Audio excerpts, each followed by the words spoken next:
Sasa huyu bidada anaitwa Ranky. Hii movie inaanza akiwa anagombezana na huyu mwamba ambaye ni baba mlezi mwenzake. Sasa walipokuwa wanagombana, mara kulikuja watu wengine ambao walikuwa wanakudabia naye, baada ya muda wakawa washampora pesa ambazo alikuwa nazo na wakawa washajichenga.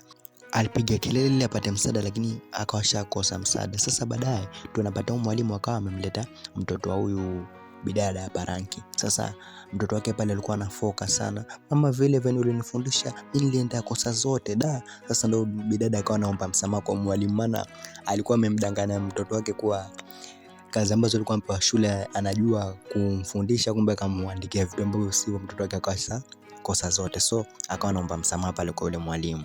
Sasa baadaye usiku bidada akawa amempaka mtoto wake mipoda kwenye uso ili asiote ndoto mbaya, si mnaelewa vitu kama hivyo. Sasa mtoto wake akasema lakini hizo poda ni nyingi, akawa amemconvince pale na akawa shalala. Sasa siku iliyofuata akawa ameendelea na kazi yake ile ya kuuza hizi dawa za kiasili. Sasa akampatana na mwamba mmoja pale akashamuuzia dawa. Baadaye sasa akawa mtoto wake ameletwa na yule mwalimu pale, alikuwa anamsubiri sana, akasema alikuwa yuko busy ndio maana anachelewa. Mara kwa kungoja mwamba fulani akawa anamwambia kuna mtu anataka msaada wake, so bidada kabidi ajichenge mpaka huko. Baada ya kumfika akamchukua huyo mtu ambaye alikuwa ampata ajali na akawa amemleta kwenye nyumba yake. So wale watu ambao walikuwa wamemleta kwa wamwambia basi tunaomba umsaidie akae hapa kwako, maana sioni hatumjui, tutakuwa tunakuja tukimwangalia.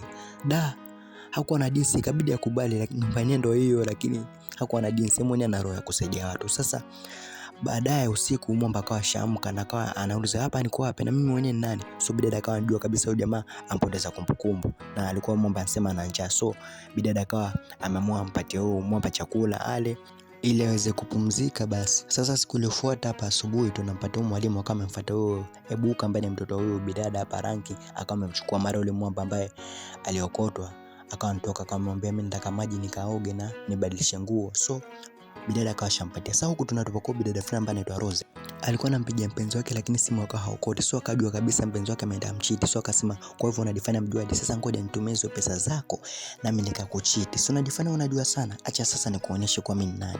Da, wanawake wengine yani kwa kuwa ameona mpenzi wake hapokei simu, badala afikirie vitu vingine vya maana kwenda toa taarifa polisi, anaona tu kama ameenda chitiwa. Lakini unaona mpenzi wake mwenyewe nani? Nadhani mmemjua, ni mwenye ameokota na bidada yetu Ranky. Tunatupa huko kwa Ranky, tunampata Ranky akiwa anamwambia huyu mgonjwa wake kuwa anafaa apate muda mzuri wa kupumzika na awe anafanya mazoezi kidogo ndo awe rahisi kupata nafuu na kupona kabisa. Sasa baada ya muda hapa tunapata mwamba akawa anafanyishwa zoezi huku wakitembea. So huyu bidada kwa jina la Ranky akamwambia venye wewe umesahau jina lako, mimi nitakupatia jina ambalo nitakuwa nakuita Ashiri, yani jina ambalo linamaanisha ministry.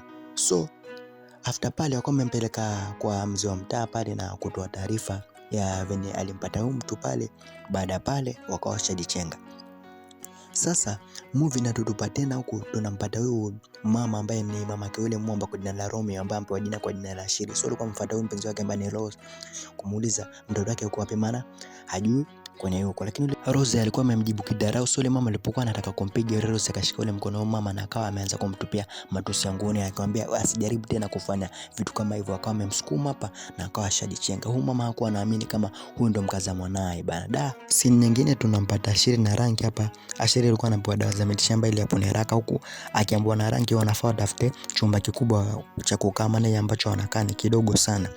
Sasa baadaye hapa tunampata huyu bidada akiwa anaendelea zake kuuza madawa yake. Saa ile mida ambayo mtoto alikuwa ameletwa akawa amekuja patana na huyu Ashiri ambaye anamuita kama uncle yake. So wakawa wanapiga pale story na nini pale, yani ili kusongeza wakati. So waliongea vitu vingi pale, huku kale katoto kakiwa kanampenda sana huyu Ashiri, maana alikuwa ni mcheshi sana. So baada ya muda hapa huyu mamake kale katoto Ebuka akashafika pale na kama muappreciate sana huyu mwalimu kwa kumjali mtoto wake pale na nini. Sasa baadaye huyu Ashiri alikuwa amwambia huyu bidada yetu kwa jina la Ranky kuwa anataka awe anamsaidia kazi za nyumbani. So baada pale after wameingia ndani hapa, huyu bidada kwa jina la Ashiri hakuamini venye usafi ambao alikuwa mfano na mwamba. So akawa amemappreciate pale yule mwamba. Mwamba akasema usijali, mimi ni familia yako, so kitu ambacho unafaa ufanye wewe pia mimi nitakuwa nafanya nikikusaidia. So baada pale tunapata bidada akiwa yuko zake anafanya mauzo yake ya madawa huko akifanya vitu vyake vingine. Mara mwamba kwa jina la Ashiri akawa shafika pale, wakawa wanaongea pale wanafanya nini, yani ukaribu wao ulikuwa umeendelea kujengeka, yani walikuwa wamekuwa na bondi nyingine safi sana. So walikuwa wamezoeana na nini. Sasa akawa anatengeneza dawa hapa, huku tunatupwa kwa yule mama ambaye ni mama yake Romy ambaye sasa anajulikana kama Ashiri. Alikuwa ameenda tu taarifa kwa polisi venye mtoto wake alipotea na nini, so akaambiwa usijali, mtoto wako utapatikana. Tunatupwa usiku, Mwamba alikuwa anapiga kelele maana mguu wake alikuwa unauma sana, so bidada akawa anamfanyia massage pale na nini, lakini Mwamba alipata feelings zingine mpaka akawa ameanza kumshika bidada wetu. Chenye kilitokea mimi nilikimbia. Sasa tunatupa siku iliyofuata hapa, bidada hapa, huyu mtoto Ebuka alikuwa anapiga kelele maana mamake hata kumfundisha, so Mwamba akabidi aende akamfundisha, so kama amemfundisha paka bidada akawa ameshangaa, kwani ameanza kurudisha kumbukumbu zake nini. Sasa siku iliyofuata tunampata huyu Ashiri alikuwa anataka kuandamana na huyu bidada, lakini bidada akamwambia unafoka nyumbani bana, huja kuwa sawa. Lakini Mwamba akasema mimi nataka niandamane naye kabisa, niwe napiga zoezi jamani. So bidada alikuwa hataki, lakini akawa amekubali mwisho. Sasa siku zilizidi kusonga, Mwamba alikuwa anamfundisha huyo mtoto mambo ya shule, bidada akawa anafurahi sana. Sasa kuna jirani mwema hapa akamwambia mimi naona yule bwana bana anakufaa, mkubali tuwe kama mtu wako jamani. Mimi siwezi. Yani bidada alijifanya kuwa hataki, lakini anataka. So siku moja alikuwa ametulia hapa nje, kulikuja mama fulani alikuwa anapiga kelele asema mume wake kwa na nini, mume wangu jamani, twende mume wangu. So akabidi wajichenge paka nyumbani kwa yule bidada. So akamuuliza kwa imetokea nini, huyo bidada akisema mimi nimeenda mfumania bar, so after nimemchukua huko akiwa amelewa, leo asubuhi nikamuonesha picha ya ambayo nilimuona iko na mwanamke, ndo akawa amezimea na haamki. So yule bidada akamwambia mtoka nje hapa. So alipomtoa nje wakawa wamemwamsha yule Mwamba, maana walijua kabisa huyo ana pretend. So akamwambia hemu amka, usijifanye kwa kichwa ngumu, sio nini vichwa ngumu wenyewe. Kwa hivyo sikia, tunataka tukwambie hivi, wewe kama hutaki tumwambie mke wako kweli ulikuwa umejifanyisha, unafaa bana utupatie posho hapa.